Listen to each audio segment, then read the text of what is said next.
Boxing King Media in association with Boxro. Dev, just want to take a look to your right. Does that man strike fear into yourself? If you actually have a look, we've made his eyes red, like in the actual design, so it's even scarier.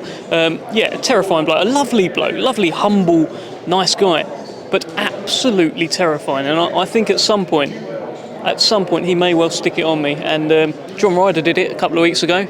And I think Beterbiev sticking it on me is a bit of a different proposition, both for Chinmy, obviously, but it should be interesting. It's been good fun, this build-up. What went through your mind when he said, "Why are you making me angry?" Even though there's a language barrier, he picked up on the fact that you, if I put it bluntly, was trying to shit stir. Yeah, I thought he's found me out. He's found me out. But that's what I'm there to do. I'm there to shit stir. I'm there to try and stir it up, try to make it somewhat entertaining. And I had my concerns heading into this press conference because they're both so close to the fight. They're both not big talkers. They both just want to knock each other out now. It's that vibe of all the talking's done. So I thought it would just be one-word answers from Beterbiev. So I thought, am I going to do this? But he played up to it a bit, and we had some fun. What went through my head? What went through my pants is the question.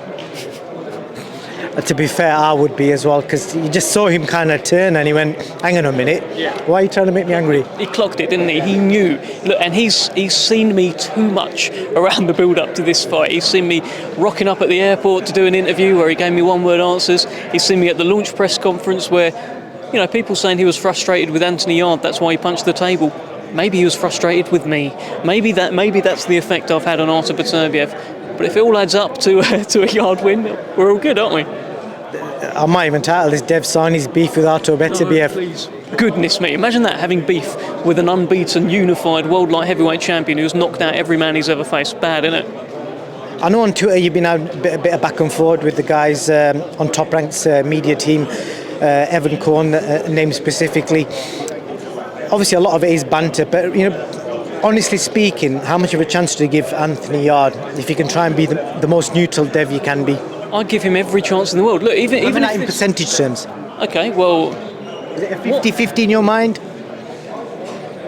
I mean, it's difficult to say. I give him 100% chance in that sense. I'm trying to figure out how you're asking me it, but if you was doing the odds for this fight, neither of us are bookmakers, but how would you do the odds? Well, put it this way: I got 10-1 on Anthony Yarde to win this fight a couple of weeks ago, and those are odds you can't ignore. So if you're an Anthony Yarde fan, have a look at those odds.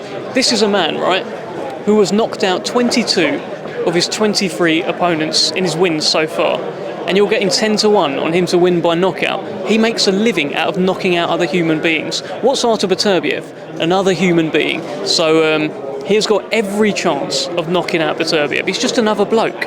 Really scary one, but just another bloke. Is he the calibre of the guys Anthony's knocked out before? No, of course not. This is absolutely not. Look, the best knockout win on Anthony Yarde's record is Lyndon Arthur, right?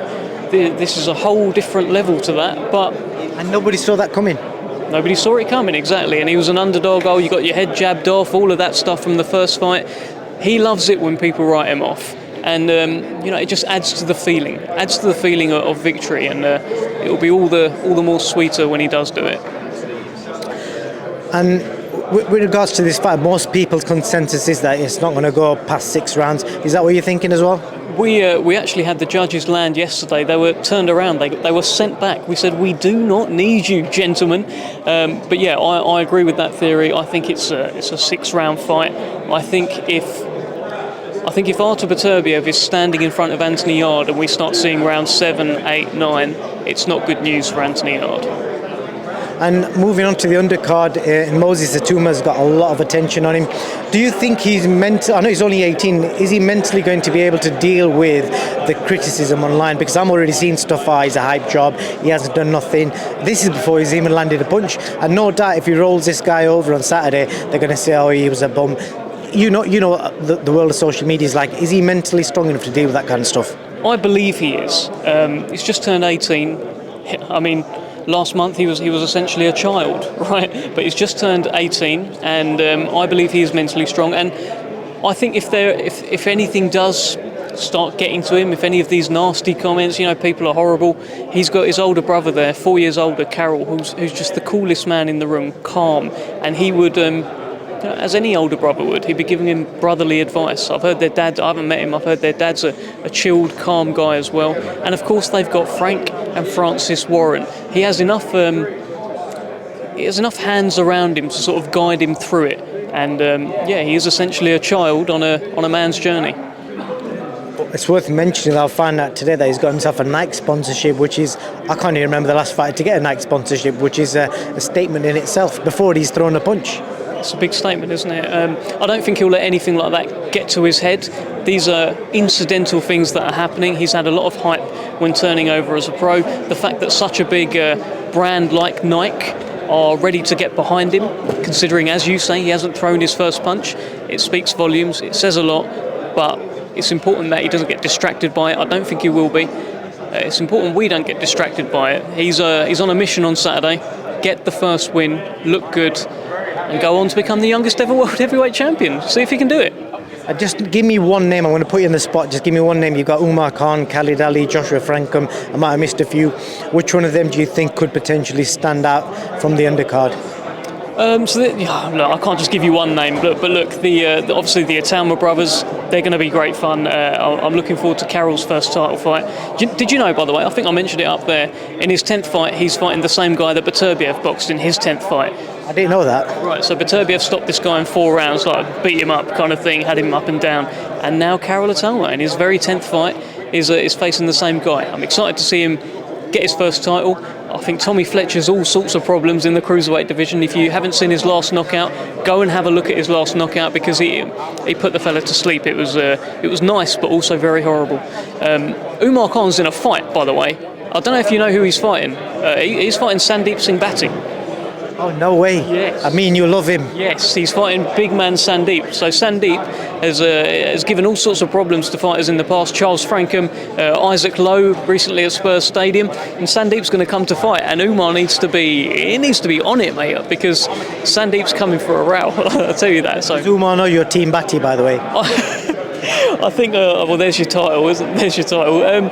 I am not Team Sandeep Singh Bhatti. I am Team Queensbury, and Umar Khan is a Queensbury fighter. I expect him to come through, but this is a tough fight for him, toughest fight of his career. So I'm excited for that. Just moving on, a couple of other subjects. By the way, Khalid Ali. Khalid Ali, I mean, he will bring all of Brick Lane with him. And I loved speaking to him yesterday, because he spoke with so much passion about what it would mean for him if Anthony Yard wins. Because for him, he looks up to him. He's an idol. He's come from the ends as well. He's seen the same sort of stuff that Yard has seen. And if Anthony Yard wins, I think already he's given him inspiration. But if he wins, it's even more so. So have a chat with him if you can. He's a great talker, and he's a good puncher. I've got a good relationship with him, but he's not here today. I'd like to see you in the ends, Dev. It'd be interesting to see Dev Sahni in the ends with Khalid Ali. Yeah, I mean, I don't know how. I think it would be the end of me in the end, so I don't think I'd last particularly long there. And just quick subjects. Tommy Fury, the rumours are online saying that it's going to be announced for the 25th of Feb. Do you know when we might expect an official announcement? Stay tuned. Stay tuned. Tyson Fury, Usyk. Just looking at it as an outsider, to me it feels like if the Saudis are going to put the money up for Jake Paul and Tommy, they may move away from that. And from what Frank alluded to a bit ago, he kind of suggested that it could be anywhere. So potentially, are we going to see that at Wembley, do you think? Well, I don't know. I mean, that's really one for Frank, who hopefully you've talked to, but I'm only really looking at that as a fan. They won't tell me anything. Oh, Dev, we've done the deal, unless it's very much there and over the line. But for me, looking in, everyone seems to want the fight. There's no little agendas anywhere about wanting to do another fight or having to, rebuild or do something like that. This is just two guys who want to fight each other, and it feels positive. So I think we'll get there. And Frank's very confident, so I believe in Frank's confidence. Last question I want to ask you about the Conor Ben situation. We learned yesterday, again, this is a newspaper article, so we don't know if it's fact, basically suggesting that Conor's team have not been cooperating with the British Boxing Board and UKAD. My understanding is because he's not under licence, he probably doesn't need to cooperate with them. How do you see the whole thing, the way it's unfolding at the moment? It's quite a situation, isn't it? It's I don't know. I think whatever happens is going to set a bit of a precedent. And could be a bit of a watershed moment. I'm very interested to see how it does all unfold.